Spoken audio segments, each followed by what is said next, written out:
انہوں نے کہا متعلقہ ہائی کورٹ سے رجوع کرے. متعلقہ ہائی کورٹس میں گیا، لاہور میں بھی گیا، سندھ میں بھی گیا. گنجائش ہے اگر قانون میں تو اس کا بھی سر ایک طریقہ کار ہے نا. یہ فورم نہیں ہے کہ ہم یہاں بیٹھ کے ڈیسائیڈ کریں کہ یہ پروسیکیوشن کس طرح نہیں ہونی. سر میں عرض کرتا ہوں گلگت بلتستان کی چیف کورٹ کا فیصلہ ہے. جناب اسپیکر میں خود میر شکیل الرحمان کو ریپرزینٹ کرتا رہا ہوں، میں ان کا وکیل تھا. لاہور ہائی کورٹ میں بھی لارجر بینچ کے لیے وہ کیس ریفر ہوا. سر میں عرض کرتا ہوں، میں جو عرض کر رہا ہوں وہ سپریم کورٹ میں گیا. شیخ اکرم صاحب تب ان کے وکیل تھے. سپریم کورٹ نے کہا کہ آپ صوبے کی ہائی کورٹ کو رجوع کریں. کانسیکوینٹ دیئر ٹو وہ لاہور ہائی کورٹ میں میٹر گیا اور اس میں پھر الٹیمیٹلی گورنمنٹ نے کوئی رپورٹ پیش کی اور انہوں نے کہا کہ جی کوئی سیٹلمنٹ ہو گئی ہے کہ یہ کیسز بلک میں ایک جگہ پہ انہوں نے اکٹھے کر دیے سارے ضلعوں کے اور وہاں پہ چل گیا.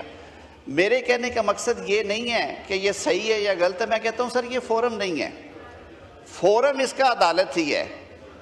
سب کو معلوم ہے، گوہر خان صاحب کو بھی، لطیف کھوسہ صاحب کو بھی، کہ اب اس میں ایک ہی میکنزم ہے جو اڈاپٹ کیا جا سکتا ہے کہ جو لوگوں کو سزا ہوئی ہے وہ اپیل فائل کریں.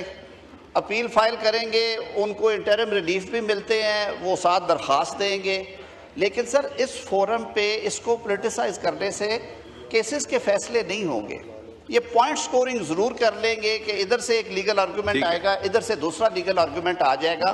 میاں نواز شریف کے کیسز کی مثال میں دیتا ہوں. آج تک اثاثوں کے مقدمات میں ایک سے زیادہ ریفرنس فائل نہیں ہوتا کہ آپ کا ایک اثاثہ لاہور میں ہے، ایک کراچی میں ہے، ایک حافظ آباد، ایک پتو کی میں ہے، تو ریفرنس تو ایک ہی بننا ہے نا. میاں نواز شریف کا کہہ دیا گیا 3 ریفرنس بنیں گے. دبئی کی پراپرٹی کا الگ ہوگا، ہل میٹل کا الگ ہوگا، پارک لین کا الگ ہوگا. بڑی فائلیں کی، بڑی پٹیشنز فائل کی، آپ کو سپریم کورٹ انہوں نے کہا ٹرائل کورٹ ہی فیصلہ کرے گی. 3 ہی فیصلے انہوں نے دیے. تینوں میں ان کو جب کورٹ میں گئے سرنڈر کیا، کورٹ نے انہیں بری کر دیا. تو سر یہ ایک میکنزم ہے، ہمیں اس کے مطابق چلنا ہے.